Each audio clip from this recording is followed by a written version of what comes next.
Today we'll be making these blue Zircon and Aqua Rhinestone earrings that are curved. I will be leaving a supply list at the end of the video.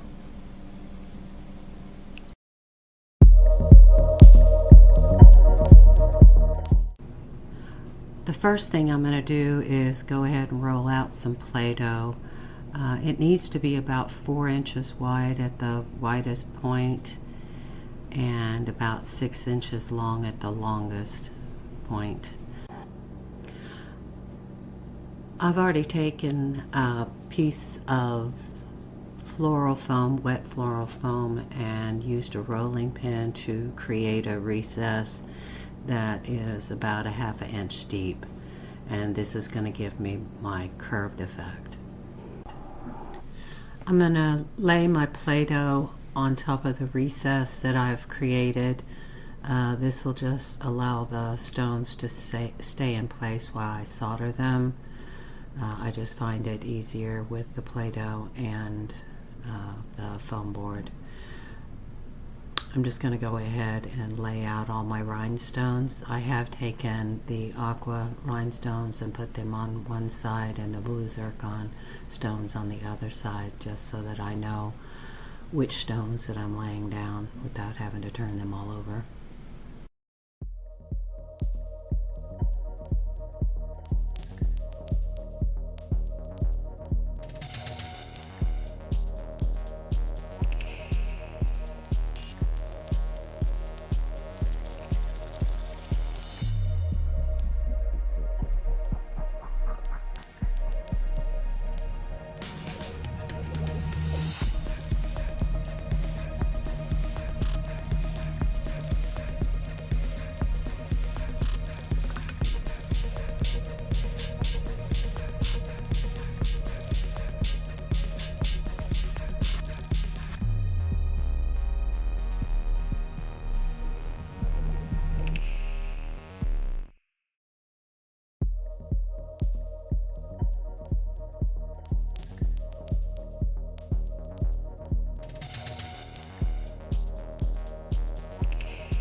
Now that I have all my rhinestones laid out, I'm going to go ahead and start soldering them.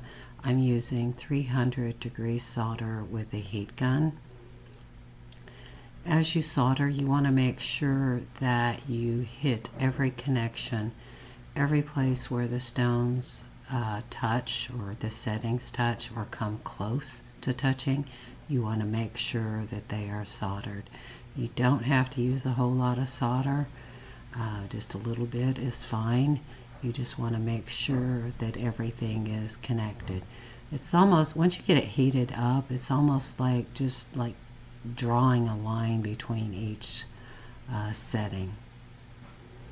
And you just want to keep going until you get every one of them soldered together.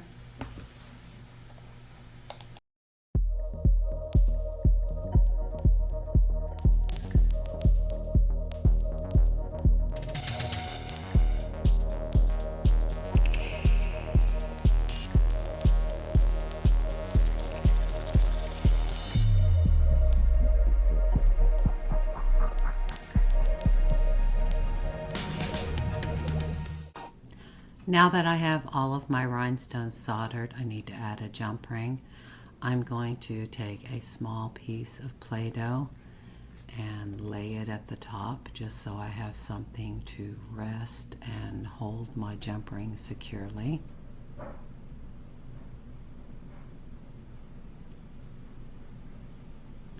And these are 6mm jump rings. I always make sure that the open part of the jump ring is toward the project. That way it gets soldered closed. I'm just using my pliers to adjust it a little bit. Then I'm going to tap it down, and then I am going to begin soldering. Okay, I've already added my 4 rhinestones that are going to be the top of the earrings and added the jump ring. I'm just soldering the 4 pieces together and laying down a little bit of extra solder.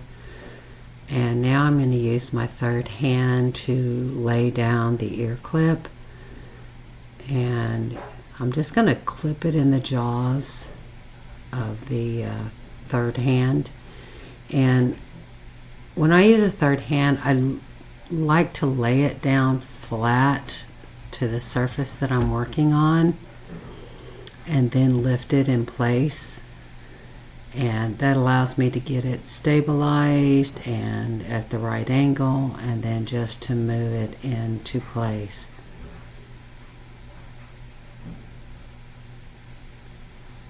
And now that I've got it set,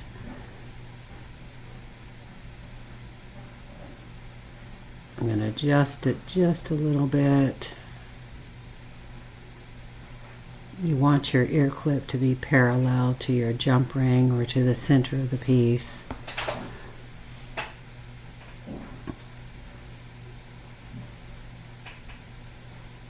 Sometimes this requires just some slight adjustments.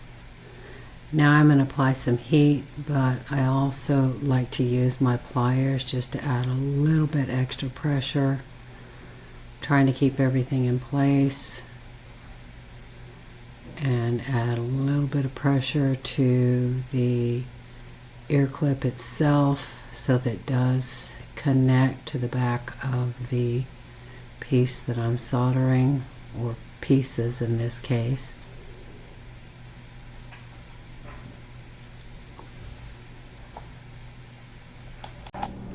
Now that I have both pieces soldered together, I just need to connect them. There's a jump ring that has been added to both pieces. I'm just going to use a little C connector to put them together. And it's very simple. You just put the loop of the jump ring onto the little C connector on one end, and you just close it with your pliers. Just like that. You want to make sure it's completely closed. Then you take your second piece, and you want to make sure they're both facing the same direction. Loop it on there and just close.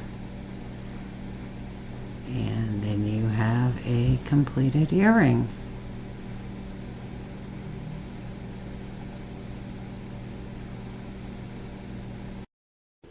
And here we have the completed pair of earrings. And that is it for this video. Thanks for watching. We'll see you next time.